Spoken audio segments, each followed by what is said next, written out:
Putain de bagnole, salut les enfoirés. Aujourd'hui ce n'est pas de la mécanique pure ou du bricolage, mais vous expliquer comment éviter de vous faire vous gagner de l'argent et du temps. C'est un peu le but de ma chaîne. Et comment essayer de vous faire arnaquer par des soi-disant professionnels. Donc j'ai mis en location cette Twingo il y a 6 mois et j'ai eu un dommage. Donc comme vous pouvez le voir, l'aile est abîmée et on a le pare-boue à l'intérieur qui est cassé. Qu'est-ce qui s'est passé en conduisant?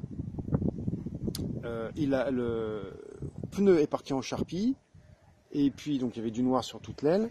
L'aile a bougé et le locataire m'a déclaré, donc c'était ma toute première location avec un des deux grands sites de location entre particuliers. Je vous donnerai pas le nom parce que je suis pas là pour régler mes comptes, mais je pourrais vous le donner en privé, à savoir en message privé, à savoir le nom d'assurance, le nom du cabinet d'expertise et le nom du loueur. Donc qu'est-ce qui s'est passé? Il m'a dit qu'il est en décélération à 80 km/h sur l'autoroute. Il y a eu un grand bruit et le pneu est parti en charpie à cause du garde-boue qui aurait détruit le pneu. Bon. Moi, déjà, cette version-là, elle ne me convenait pas et elle n'était pas plausible. On ne pouvait pas faire autant de dégâts juste avec un garde-boue qui se cassait. Voilà. Donc, pour moi, il y a 3 thèses, je ne saurais jamais la vérité. Soit il a pris un caillou, soit il a pris un trou, soit il a heurté une pièce métallique qui a détruit le pneu et qui aura entraîné différents dommages. Voilà. Donc j'ai fait une déclaration à l'assurance, pas mon assurance, mais l'assurance du site, puisque c'est elle qui garantit la voiture quand vous la louez. Et là, il y a eu plusieurs surprises. Alors déjà, l'expert du plus grand cabinet d'expertise français a vu le véhicule. Et sans démontage, sans le mettre sur le pont, en quelques minutes, il déclarait que le véhicule, il y avait pour 3000 € de travaux, et notamment tout le train avant à changer, triangle, suspension, biellette, etc. Donc moi, déjà, j'ai trouvé ça énorme en termes de réparation, parce que déjà, à la conduite, je ne sentais rien. Je suis allé voir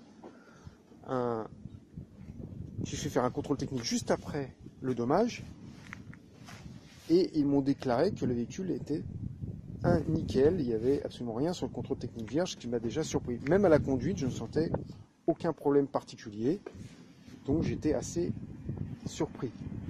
Donc ensuite, l'expert a émis un rapport sur le prix du véhicule, et ce rapport a estimé que la voiture valait sur le marché, en valeur de remplacement, 2500 €. Donc 2500 €, moi j'ai trouvé ça déjà très bas.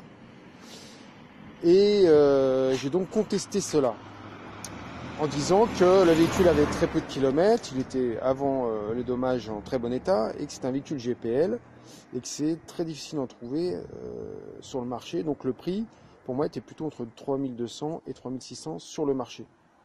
Donc il m'a dit ah oui effectivement j'ai pas tenu compte d'un certain nombre d'éléments, donc je vais refaire mon rapport et je vous tiens au courant. Quand j'ai vu le nouveau rapport qui a été transmis à l'assurance, je me suis rendu compte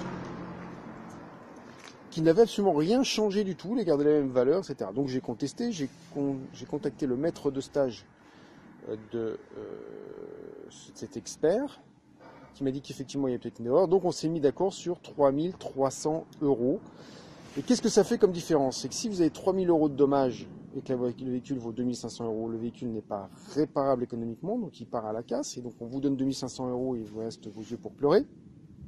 Mais si on dépasse les 3000 € en valeur vénale, dans mon cas, eh bien le véhicule devient réparable et donc il pourra être mis en circulation. Pourquoi c'est important? Parce que là, ils m'ont mis mon véhicule en véhicule gravement endommagé, VGE. Ça veut dire que le véhicule ne peut plus rouler, n'a pas le droit de rouler, vous n'avez pas le droit de le louer, vous n'avez pas le droit de le vendre, vous ne pouvez rien en faire.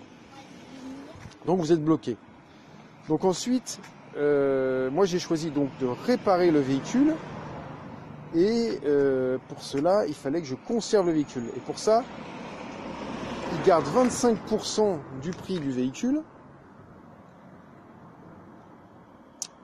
Si vous voulez le garder, donc imaginons, le véhicule vaut 1000 €, vous voulez le garder, ils vous retiennent 250 €. Sauf que cette valeur-là ne correspond pas du tout à ce qui est pratiqué en général, hein, je me suis renseigné, et c'est plutôt un montant de 10% qui est prélevé sur votre indemnisation si vous voulez conserver le véhicule. Donc, si vous avez un véhicule à 1000 €, ben, ils vont vous donner 1000 € moins 100 €, ils vont vous donner 900 € Et pour 100 €, vous gardez donc votre véhicule et vous pouvez faire la réparation. Donc moi, je fais la réparation. Je décide. Donc l'expert, j'ai choisi un expert indépendant parce que je ne voulais pas choisir le même expert vu qu'ils avaient pas, je ne les trouvais pas sérieux. Et on s'est mis d'accord sur la valeur de rachat à 345 € pour une animation de 3300. Donc 3300, moins 345 € parce qu'ils ont fait des appels d'offres auprès des casseurs. Il y a eu 2 offres, 345 € et 50 €. Donc s'il n'y avait qu'une offre à 50 €, ben, j'aurais pu conserver le véhicule pour 50 €. Donc là, je l'ai conservé pour 345 €. Donc ensuite, je voulais faire appel à un expert indépendant. L'expert indépendant m'a mis la voiture sur le pont, il l'a examiné dans tous les sens. Et surprise, le véhicule n'a absolument rien au niveau des trains roulants. Et en parallèle, j'avais aussi fait faire un devis par rapport au garage, un garage qui m'avait dit que ça coûterait 300 € de réparation pour un amortisseur plié, un triangle abîmé, la biellette de direction à changer et la main d'œuvre. Donc déjà on passait de 3000 € à 300 €. Sauf que quand l'expert voit le véhicule, il me dit non, à mes yeux la voiture n'a absolument rien. Et donc, pour être sûr, on va aller chez un expert en contrôle des géométries des trains, avant et arrière, pour voir si la voiture n'a pas bougé, s'il n'y a pas le moindre souci. Donc j'y suis allé, il m'a réglé le parallélisme, la voiture n'a absolument rien. Écoutez bien, la voiture n'a absolument rien. Donc ça m'a valu 6 mois de démarche pour me rendre compte que la voiture n'a rien. Donc je voulais vous mettre en garde avec cette vidéo sur ce que pouvaient dire à la fois les experts, les professionnels d'automobile, enfin les pseudo-experts de l'automobile, les pseudo-garages, etc. Donc j'espère que cette vidéo vous a plu. J'attends vos commentaires. Un pouce bleu pour nous encourager et activez la cloche pour vous abonner parce qu'il y aura beaucoup d'autres vidéos. Je vous dis que là c'est intéressant. Moi, mon expérience c'est que à la première location j'ai eu un problème, un accident. Donc ça m'a valu 6 mois d'immobilisation du véhicule. Donc j'ai pas pu le louer, j'ai rien pu faire avec.